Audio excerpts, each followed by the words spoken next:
दोस्तों, आज हम आपको बताएंगे कि जिस घर में यह तीन लोगों की चलती है, उस घर का सर्वविनाश हो जाता है। दोस्तों, आप लोग नहीं जानते होंगे कि किन लोगों के घर का विनाश जल्द होता है और किन लोगों के घर में गरीबी जल्द आ जाती है और किन लोगों के घर से माता लक्ष्मी रूठ कर चली जाती है। दोस्तों, भगवान श्री कृष्ण ने माता देवी राधा को बताया है कि जिस घर में इन तीन लोगों की चलती है, उस घर का निश्चित ही सर्वविनाश हो जाता है और ऐसे परिवार के लोग सदैव गरीबी के दलदल में फंसते चले जाते हैं। तो चलिए दोस्तों, इस जानकारी को हम एक छोटी सी कथा के माध्यम से जानते हैं। एक समय की बात है, भगवान श्री कृष्ण और देवी राधा आकाश लोक पर भ्रमण कर रहे थे।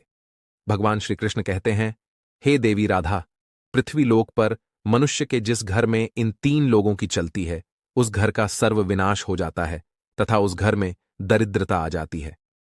तभी देवी राधा कहती हैं, हे कृष्ण, आप बताइए कि वह कौन से तीन लोग हैं। इस बात को सुनकर हम वकुलता हो रही है। तभी भगवान श्री कृष्ण कहते हैं, ठीक है देवी, हम आपको आज एक प्राचीन काल की कथा सुनाते हैं, जिसे सुनने के बाद आपको पता चल जाएगा कि वह कौन से तीन लोग हैं जिनके घर में चलने से घर का सर्वविनाश हो जाता है। एक समय की बात है, एक नगर में एक व्यापारी रहता था। वह व्यापारी बड़ा ही धनवान व्यक्ति था। उसके घर में अन्न धन की कोई कमी नहीं थी। व्यापारी का एक बड़ा ही सुंदर पुत्र था। व्यापारी अपने पुत्र से बड़ा ही प्रेम करता था। व्यापारी और व्यापारी की पत्नी को विवाह के बहुत सालों के बाद संतान की प्राप्ति हुई थी। वह दोनों अपनी संतान से बहुत अधिक प्रेम करते थे। व्यापारी हर कार्य अपने पुत्र से पूछकर किया करता था। व्यापारी का पुत्र अभी छोटा था, परंतु प्रेम में अंधा व्यापारी वही करता था जो उसका पुत्र कहता था। अगर पुत्र कोई गलत कार्य करने के लिए भी कहता तो व्यापारी उसे कर भी दिया करता था। व्यापारी यह नहीं देखता था कि मेरा पुत्र अभी छोटा है और अभी इसे इतनी समझ नहीं है कि यह बड़े निर्णय ले सके, परंतु पुत्र प्रेम में वह अंधा व्यापारी और व्यापारी की पत्नी, वह दोनों अपने पुत्र की हर बात को सर आंखों पर रखा करते थे। व्यापारी का पुत्र जो भी व्यापारी से मांगता, व्यापारी उसे लाकर दे दिया करता था। उस व्यापारी के घर के बाहर एक वृक्ष पर कई सालों से एक तोता रहता था। वह तोता उस व्यापारी के घर के बाहर कई सालों से रह रहा था। वह व्यापारी के घर को अच्छे से जानता था और व्यापारी भी उस तोते को जानता था। व्यापारी उस तोते की बड़ी सेवा करता था, उसे दाना पानी खाने के लिए दिया करता था। वह तोता यह देखकर बड़ा ही चिंतित रहता था कि व्यापारी अपने पुत्र की हर बात को मान लेता है। व्यापारी का पुत्र जिस भी चीज की जिद करता है, व्यापारी उसे लाकर दे देता है। एक दिन की बात है, वह तोता उसी पेड़ पर बैठकर यह सब देख रहा था। तभी उस व्यापारी से कहता है कि हे व्यापारी, तुम्हें अपने पुत्र के प्रेम में इतना अंधा नहीं होना चाहिए। तुम्हारी यह गलती तुम्हें आगे जाकर बहुत भारी पड़ेगी। तब व्यापारी कहता है कि अरे कबूतर, तुम नहीं जानते, मेरा पुत्र स्वयं भगवान का रूप है। इतनी मन्नतों के बाद मुझे पुत्र की प्राप्ति हुई है। अब तो वह जैसा कहेगा मैं वैसा ही करूंगा। तब तोता कहता है कि अरे पुत्र, प्रेम में अंधे व्यापारी, तुम्हें मेरी बात समझ में नहीं आ रही है। मैं तुम्हें एक कहानी के माध्यम से अपनी बात समझाता हूं। हे व्यापारी, प्राचीन समय की बात है। एक गांव में एक सेठ रहा करता था। वह सेठ बड़ा ही भोला भाला व्यक्ति था। उस सेठ के तीन बेटे थे। सेठ अपने तीनों बेटों के साथ घर में आराम से रहा करता था। सेठ ने अपने सभी बेटों का विवाह कर दिया था। सेठ की तीनों बहुएं सेठ की खूब सेवा किया करती थी। सेठ की छोटी बहू के घर में आने के बाद सेठ का घर बड़े सुख से चल रहा था। सेठ का व्यापार भी बहुत अच्छे से चल रहा था। छोटी बहू के आने के बाद सेठ के घर में अन्न और धन की कोई कमी नहीं थी और घर का माहौल बड़ा ही शांति भरा था। उनके घर में कभी कोई लड़ाई झगड़ा नहीं होता था। सेठ के सभी पुत्र एक साथ मिलकर रहा करते थे और सेठ की बहुएं भी आपस में बड़ा प्रेम करती थीं। चारों बहू मिलकर एक साथ खाना पकाती थीं और अपने पतियों को और ससुर को खिलाती थीं। इधर सेठ का व्यापार भी बड़े अच्छे से चल पड़ा था। तीनों बेटे व्यापार को बड़े अच्छे से संभाल रहे थे। सेठ सोचता था कि अब तो उसका जीवन सफल हो चुका है। घर में तीनों बहुएं बड़े ही प्रेम से रहती हैं। मेरा व्यापार, मेरे तीनों पुत्र बड़े ही अच्छे से संभाल रहे हैं। अन्न धन की घर में कोई कमी नहीं है। ऐसे विचार करके सेठ बड़ी सुकून की नींद लिया करता था। सेठ के जीवन में किसी प्रकार की कोई दुख तकलीफ नहीं थी। दोस्तों, सेठ की इतनी अच्छी जिंदगी देखकर गांव के अन्य लोग सेठ से जलने लगे थे। गांव के सभी लोग सोचते थे कि यह सेठ तो बड़ा ही सुखी है, इसका जीवन तो बड़े ही आराम से कट रहा है, इसके जीवन में कोई दुख तकलीफ नहीं है। फिर आगे तोता कहता है, हे व्यापारी, अक्सर मनुष्य दूसरों की तरक्की से जलता है। जिस प्रकार केकड़े एक दूसरे का पैर पकड़कर और किसी को आगे नहीं बढ़ने देते हैं, उसी प्रकार मनुष्य भी एक दूसरे को आगे बढ़ता हुआ देखकर उसका पैर पकड़कर उसे पीछे खींचना चाहता है। मनुष्य खुद की तरक्की से जितना खुश नहीं होता, उतना दुखी वह दूसरे की तरक्की देखकर हो जाता है। अब तो सेठ को आगे बढ़ता हुआ देखकर, तरक्की करता हुआ देखकर गांव के सभी लोग जलने लगे थे। कोई भी सेठ से सीधे मुंह बात नहीं करता था। सभी सोचते थे कि किस तरह सेठ का जीवन कष्ट से भर दिया जाए, किस प्रकार उसके हंसी को दुख में बदल दिया जाए। दोस्तों, यही सब सोचकर गांव के कुछ लोग सेठ के कुल पुरोहित के पास जाते हैं और कुल पुरोहित के पास जाकर कहते हैं कि अरे पुरोहित जी, आप यहां सूखी रोटी खा रहे हो और वहां आपका धनी सेठ बड़े आराम से पकवान खा रहा है, अपनी बहू के हाथों का स्वादिष्ट भोजन कर रहा है। तब पुरोहित जी कहते हैं कि आप लोग क्या कहना चाहते हो, मुझे बात समझ में नहीं आ रही है। तब गांव के लोग बताते हैं कि पुरोहित जी, आपका जीवन तो आपके जजमान से ही चलता है, परंतु आपका जजमान तो बड़ा ही सुखी है, उसके जीवन में तो किसी प्रकार का कोई कष्ट नहीं है। जरा याद करिए कि आपके यह जजमान ने आपको आखिरी बार अपने घर कब बुलाया था। अगर आपका जजमान आपको अपने घर नहीं बुलाएगा, आपसे हवन पूजा नहीं करवाएगा, तो भला आपकी रोजी रोटी कैसे चलेगी, आपका घर कैसे चलेगा। दोस्तों, कुल पुरोहित को गांव वासियों की बात समझ में आ रही थी। वह भी सोच रहा था कि बात तो सही है, सेठ ने बहुत समय से मुझे अपने घर नहीं बुलाया है और उसका जीवन बड़े ही सुख से कट रहा है। इस प्रकार तो मेरे बीवी बच्चे भूखे मरने लगेंगे। कुल पुरोहित कहता है कि अरे भाइयों, आपकी बात तो बिल्कुल सत्य है। सेठ तो बड़ा ही धनवान बन चुका है, उसका व्यापार भी बड़े तेजी से आगे बढ़ रहा है। उसके तीनों पुत्र बड़ी मेहनत करते हैं और उसके घर में चारों बहू मिलकर बड़े प्रेम से अपना जीवन व्यतीत कर रही हैं। उनके जीवन में किसी प्रकार का कोई कष्ट नहीं है। तब गांव के लोग कहते हैं कि पुरोहित जी, अगर आप अपना घर चलाना चाहते हो, अगर आप सुख से जीवन जीना चाहते हो, तो आपको कुछ ऐसा करना पड़ेगा जिससे आपके जजमान सेठ के जीवन में कुछ कष्ट आए, उसके घर में लड़ाई झगड़ा हो, तभी वह आपको हवन पूजन के लिए अपने घर में बुलाएगा और आपको कुछ धन मिलेगा। अगर ऐसा ही चलता रहा तो आप एक दिन गरीब हो जाएंगे और आपको भीख मांगना पड़ेगा। इतनी बात कहकर गांव के सभी लोग कुल पुरोहित के यहां से चले आते हैं। अब इधर वह कुल पुरोहित बड़ी ही चिंता में डूब जाता है। सोचता है कि अब मैं ऐसा क्या कर सकता हूं कि सेठ के घर में लड़ाई झगड़ा होने लगे, उसका व्यापार बंद पड़ जाए, तभी वह मुझे हवन पूजन के लिए अपने घर में बुलाएगा। अब तो ऐसा सोचकर वह कुल पुरोहित एक साधु महाराज के पास जाता है और कहता है कि हे स्वामी, मेरी कोई सहायता करिए। मेरे गांव में मेरा जजमान है जो एक सेठ है। सेठ बड़ा ही सुखी जीवन जी रहा है, उसके जीवन में किसी प्रकार का कोई कष्ट नहीं है, परंतु जिस प्रकार चोरों का जीवन लापरवाह लोगों से चलता है, जिस प्रकार राजा का जीवन झगड़ा करने वालों से चलता है, उसी प्रकार पुरोहित और पंडितों का जीवन अपने जजमान से चलता है। अगर जजमान के घर में कोई दुख तकलीफ नहीं होगी, अगर वह हमें नहीं बुलाएंगे, तो हमारा जीवन कैसे चलेगा, हम धन कैसे अर्जित करेंगे, हम तो भूखे मर जाएंगे। तब साधु महाराज कहते हैं कि अरे पुरोहित जी, आप चिंता मत करिए, आप बताइए कि क्या तकलीफ है। तब पुरोहित कहता है कि हे महाराज, मैं चाहता हूं कि सेठ के जीवन में कुछ कष्ट आने लगे, उसके घर में लड़ाई झगड़ा होने लगे, उसके व्यापार में कुछ कमी आ जाए, तभी वह मुझे हवन पूजन करने के लिए अपने घर में निमंत्रण देगा। व्यापारी कुल पुरोहित की बातें सुनने के बाद साधु महाराज कहते हैं, हे पुरोहित जी, आपका काम तो बड़ा ही छोटा सा है। मैं आपको अभी देखकर बताता हूं कि सेठ के जीवन में इतनी सुख और समृद्धि का कारण आखिर क्या है। अब तो वह साधु महाराज अपनी दिव्य दृष्टि से आंखें बंद करके देखते हैं और कुछ देर आंखें बंद करके देखने के बाद साधु महाराज आंखें खोलकर अपने सामने बैठे कुल पुरोहित से कहते हैं कि पुरोहित जी, सेठ के आगे बढ़ने का कारण उसके घर में आई छोटी बहू है। सेठ की जो छोटी बहू है वह साक्षात माता लक्ष्मी का रूप है। वह बड़ी ही संस्कारी और बड़ी ही बुद्धिमान स्त्री है। जब से वह सेठ के घर में आई है तभी से सेठ के घर में सब कुछ अच्छा ही अच्छा हो रहा है और उसका जीवन बड़ा ही सुख से कट रहा है। कोई लड़ाई झगड़ा नहीं हो रहा है। ऐसी स्त्री जिस भी घर में रहती है वह घर खूब फूलता फलता है। तब वह कुल पुरोहित कहता है कि हे स्वामी जी, अगर ऐसा है तो इसका कोई रास्ता तो होगा जिसके जरिए सेठ के घर में लड़ाई झगड़ा होने लगे, उस सेठ का व्यापार कुछ ठंडा पड़ जाए। तब साधु महाराज कहते हैं, हे पुत्र, तुम चिंता मत करो, तुम्हें बस एक काम करना है।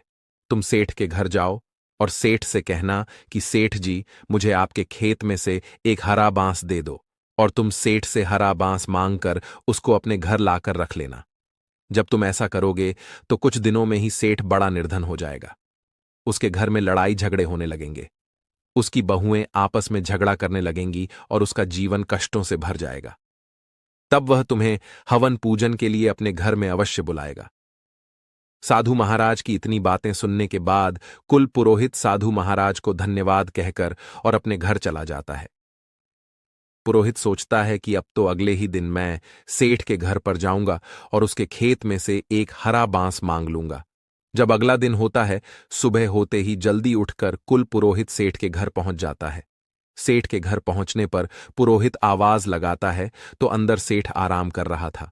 सेठ बाहर आकर देखता है तो वह अपने कुल पुरोहित का बहुत स्वागत करता है, बहुत आदर सत्कार करता है और पुरोहित को ले जाकर अंदर बैठा लेता है।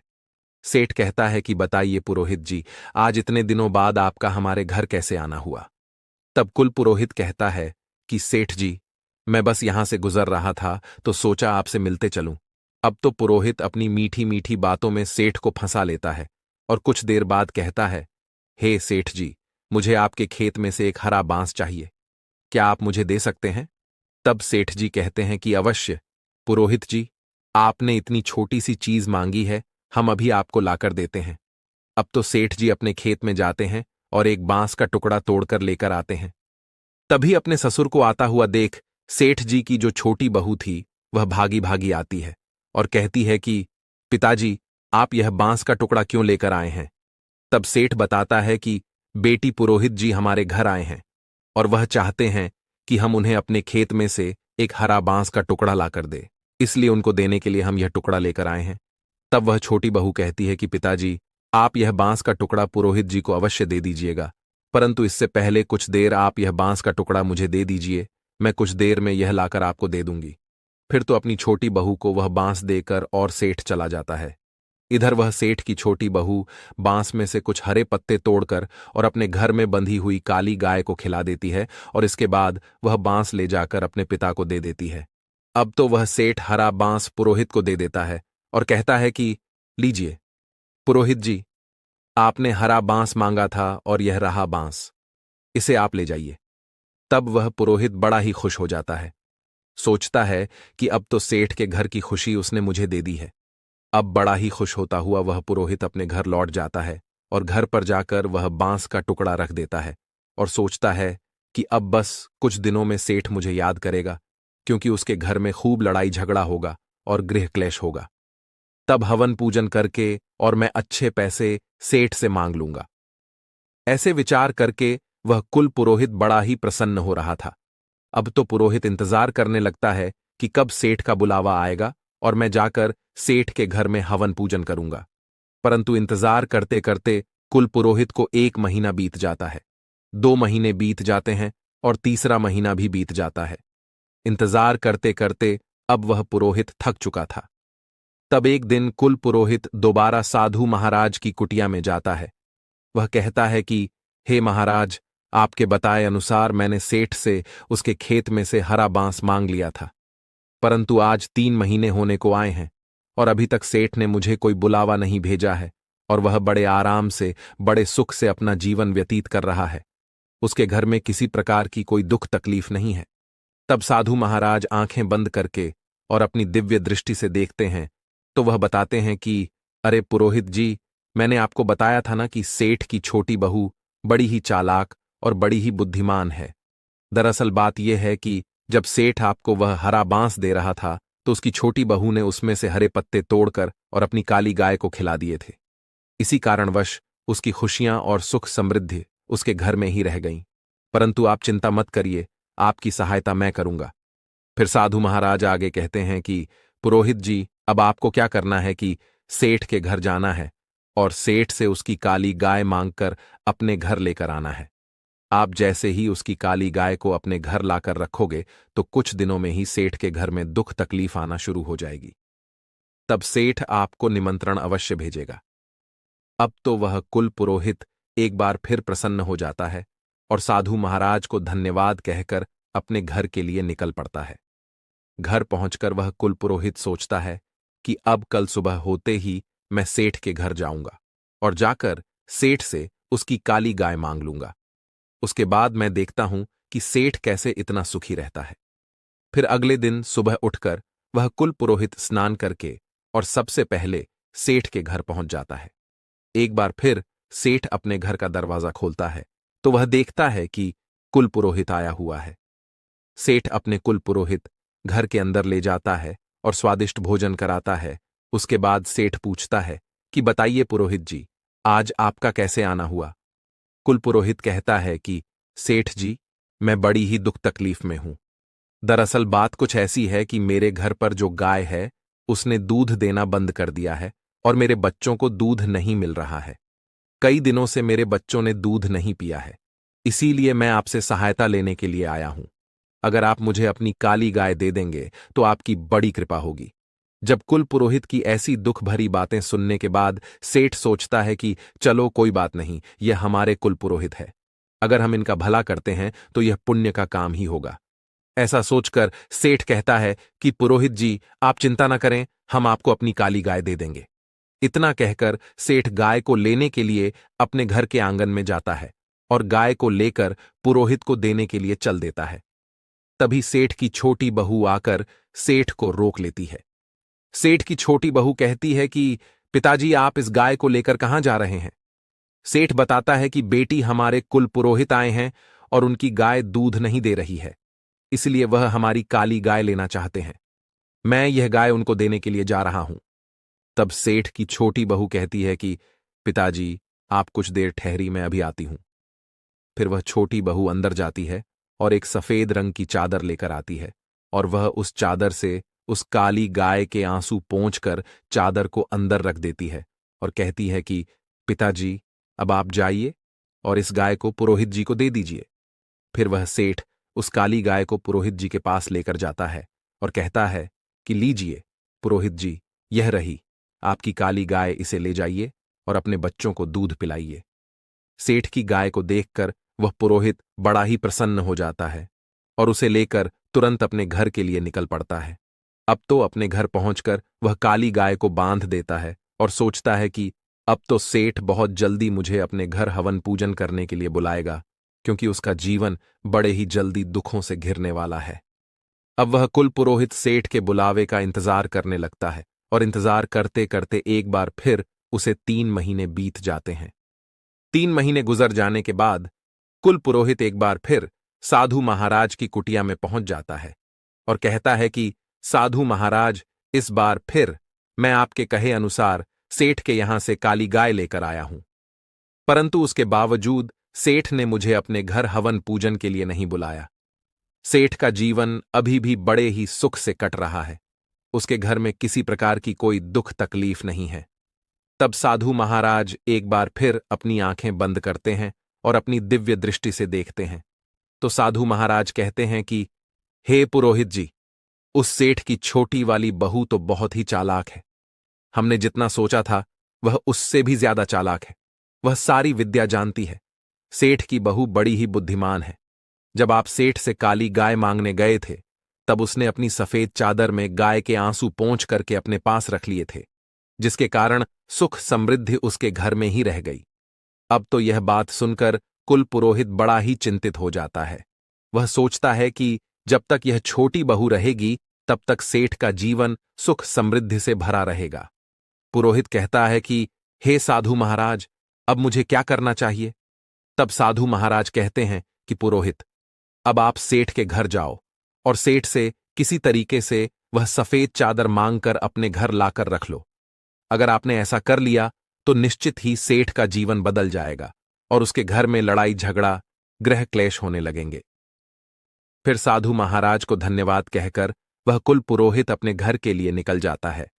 घर पर जाकर वह कुल पुरोहित निर्णय करता है कि कल सुबह होते ही मैं एक बार फिर सेठ के घर जाऊंगा और जाकर किसी तरीके से सफेद चादर मांग कर लेकर आऊंगा।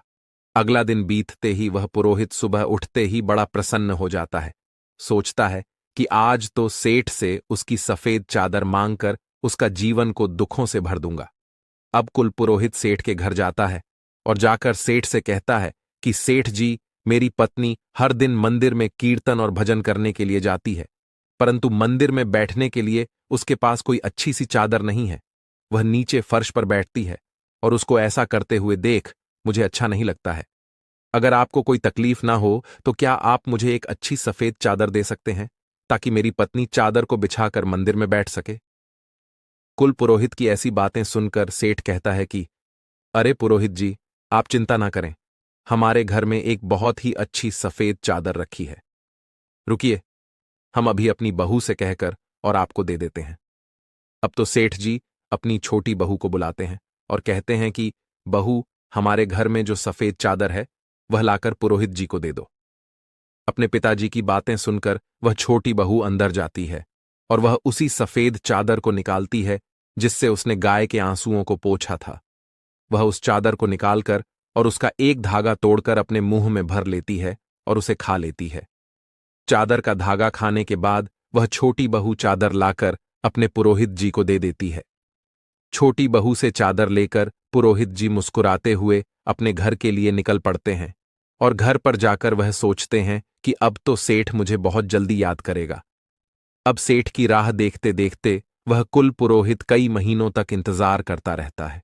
धीरे धीरे एक महीना बीत जाता है, उसके बाद दूसरा महीना भी निकल जाता है और तीसरा महीना भी निकल जाता है। अब इंतजार करते करते पुरोहित थक जाता है और एक बार फिर साधु महाराज के पास जाता है। साधु महाराज कहते हैं कि आओ पुरोहित जी, बताओ कैसे हो। तब पुरोहित कहता है कि अरे साधु महाराज, आपने मुझे जो करने को कहा मैंने सब कुछ किया, परंतु वह सेठ अभी भी अपना जीवन बड़े आराम से जी रहा है।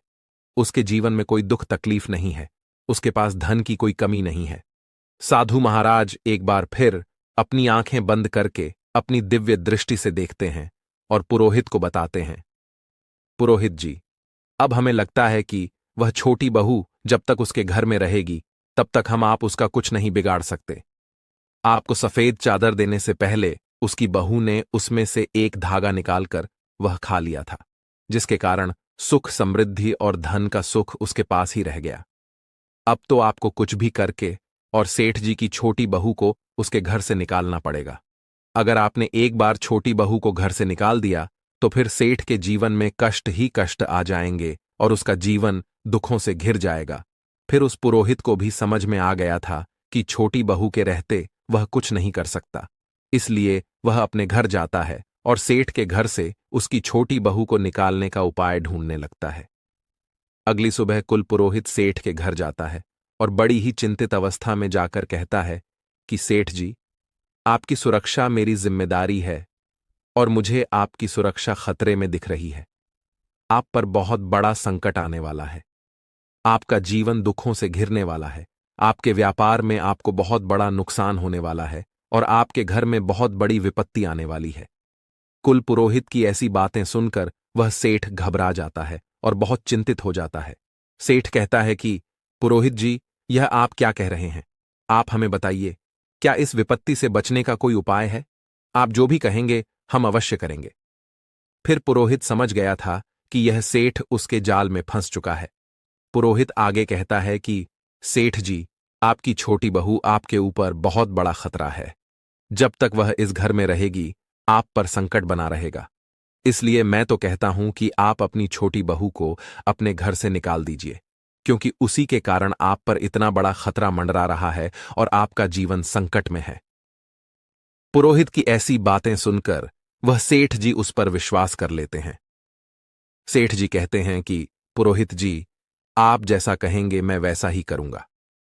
आप बताइए कि मुझे किस तरीके से अपनी बहू को घर से निकालना है। पुरोहित जी कहते हैं कि सेठ जी, आप तुरंत कुछ भी करके अपनी बहू को घर से बाहर निकाल दीजिए। इतना कहकर वह पुरोहित अपने घर चला जाता है और इधर से सेठ जी चिंता में डूब जाते हैं।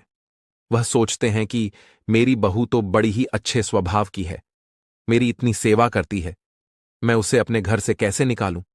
परंतु फिर सेठ जी सोचते हैं कि वह मेरे लिए खतरा भी तो है और उसके कारण मेरे परिवार पर विपत्ति आ सकती है।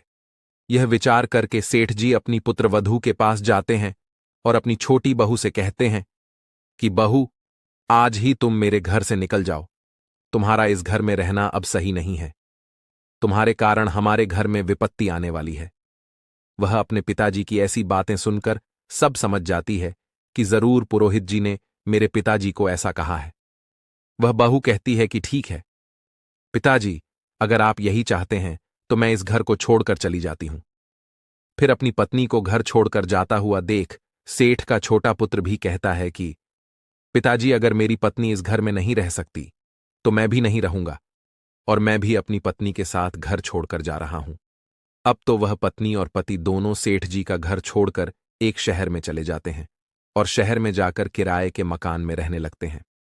कुछ दिन बाद वह अपना नया धंधा शुरू करते हैं। मित्रों, सेठ की छोटी बहू बड़ी बुद्धिमान तो थी ही, उसकी बुद्धि के कारण उनका धंधा बड़े ही अच्छे से चलने लगता है। उनका व्यापार बहुत बड़े व्यापार में परिवर्तित हो जाता है और छोटा पुत्र और उसकी पत्नी दोनों बड़े ही धनवान बन जाते हैं।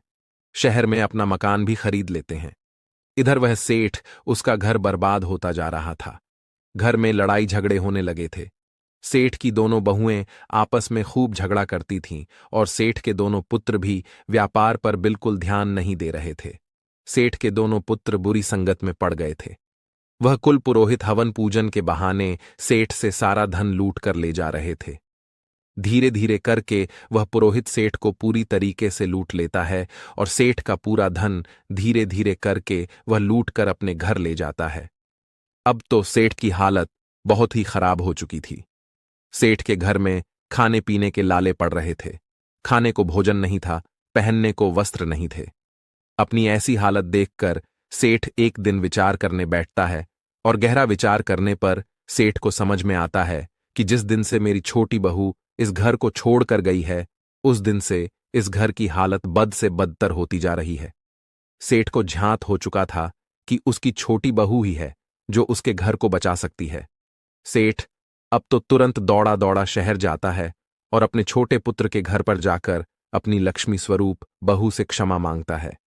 सेठ अपनी बहू के चरणों में गिरकर कहता है कि बहू, मुझे माफ कर दो। मैंने पुरोहित की बातों में आकर तुम्हें घर से निकाल दिया, परंतु तुम तो साक्षात लक्ष्मी हो। जब तक तुम मेरे घर में थी तब तक घर में बड़ी सुख शांति बनी हुई थी, और जब से तुम घर छोड़कर आई हो, घर में गृह क्लेश हो रहे हैं, लड़ाई झगड़ा हो रहे हैं और हम बड़े ही निर्धन हो चुके हैं। ससुर की ऐसी बात सुनकर वह छोटी बहू कहती है कि पिताजी, आप चिंता मत करिए, मैं अभी अपने घर चलती हूं। यह भी मेरा घर है और वह भी मेरा घर है। मैं पहले से यह जानती थी कि पुरोहित ने आपके कान भरे हैं और उसी ने आपको कहा है कि आप मुझे घर से निकाल दें। छोटी बहू आगे कहती है कि पिताजी, संसार में ऐसे बहुत से लोग होते हैं जो दूसरों की खुशियों से, दूसरों के सुख से जलते हैं और उनको बर्बाद करना चाहते हैं, परंतु यह हमारे ऊपर निर्भर करता है कि हम किसकी बातों में आते हैं, कैसे निर्णय लेते हैं और किस तरह अपने घर को चलाते हैं। अगर हम गलत लोगों की बातों में आकर अपने ही घर को तोड़ेंगे, अपने ही घर के लोगों को घर से निकालेंगे, तो अवश्य हमारे घर का नाश हो जाएगा। इतनी बातें सुनकर सेठ अपनी बहू और बेटे को लेकर अपने घर लौट जाता है और बहू घर आती है। उसके कुछ दिन बाद सेठ फिर से तरक्की करने लगता है। सेठ का व्यापार फिर से चलने लगता है। सेठ के घर में अन्न धन के भंडार भरे होने लगे। फिर परिवार में सभी मिलजुल कर रहने लगे। सभी में प्रेम और स्नेह बढ़ने लगा। फिर आगे भगवान श्री कृष्ण देवी राधा से कहते हैं, हे देवी। एक दिन सेठ की छोटी बहू सेठ से कहती है कि पिताजी, आज मैं आपसे जो कहने जा रही हूं, मेरी बात को ध्यान से सुनिए। जिस घर में इन तीन लोगों की चलती है वह घर बहुत ही जल्दी बर्बाद हो जाते हैं। उन घरों का निश्चित ही सर्वविनाश हो जाता है। तब सेठ कहता है कि बहू, वह तीन लोग कौन हैं? तब सेठ की छोटी बहू बताती है कि पिताजी, ध्यान से सुनिए। नंबर 1, बिगड़ा हुआ बालक। जिस घर में बिगड़ा हुआ पुत्र होता है, गलत संगति में बालक पड़ जाता है और उसकी बात घर में मानी जाती है। उसके कहे अनुसार अगर माँ बाप काम करते हैं तो उस घर का निश्चित ही सर्वनाश हो जाता है। वह घर बिकने की स्थिति में आ जाता है। उस घर के लोग कष्ट में अपना जीवन व्यतीत करते हैं। नंबर 2, जिद्दी और लालची स्त्री। जिस घर में स्त्री लालची होती है, जिद करने वाली होती है, उस स्त्री की अगर घर में चलती है तो वह घर अवश्य कंगाल बन जाता है। उस घर में कभी धन नहीं रहता। स्त्री चाहे तो घर को संभाल सकती है और वहीं चाहे तो घर को बिगाड़ सकती है। घर स्त्री पर निर्भर करता है और जिस घर में स्त्री लालची और जिद्दी होती है उस घर का नाश होना तय है। इसीलिए जिद्दी और लालची स्त्री की बात कभी नहीं मानना चाहिए। नंबर 3, जिस घर का मुखिया बाहर वालों की बातों में आ जाता है, बाहर वालों के कहे अनुसार चलता है, उस घर का सदैव विनाश हो जाता है। छोटी बहू आगे कहती हैं कि पिताजी, जिस प्रकार आप पुरोहित की बातों में आ गए थे, उसी प्रकार अगर घर का मुखिया बाहर वालों की बातों को मानकर अपने घर के निर्णय करता है तो उसका घर अवश्य नाश हो जाता है। इतनी बात वह छोटी बहू अपने ससुर को बताती है और ससुर छोटी बहू की बातों को समझ जाता है। जब उस कबूतर की व्यापारी ने इस कहानी को पूरा सुन तो उसे व्यापारी की समझ में सब आ जाता है। फिर वह अपने पुत्र को सही शिक्षा देता है और पुत्र के अनुसार चलना बंद कर देता है। दोस्तों, उम्मीद करते हैं आपको हमारी आज की यह जानकारी अवश्य ही पसंद आई होगी। यदि वीडियो पसंद आई हो तो वीडियो को लाइक, चैनल को सब्सक्राइब करना न भूलें। मिलते हैं अगली वीडियो में एक नई जानकारी के साथ। वीडियो को पूरा ध्यानपूर्वक सुनने के लिए आप सभी का बहुत बहुत धन्यवाद।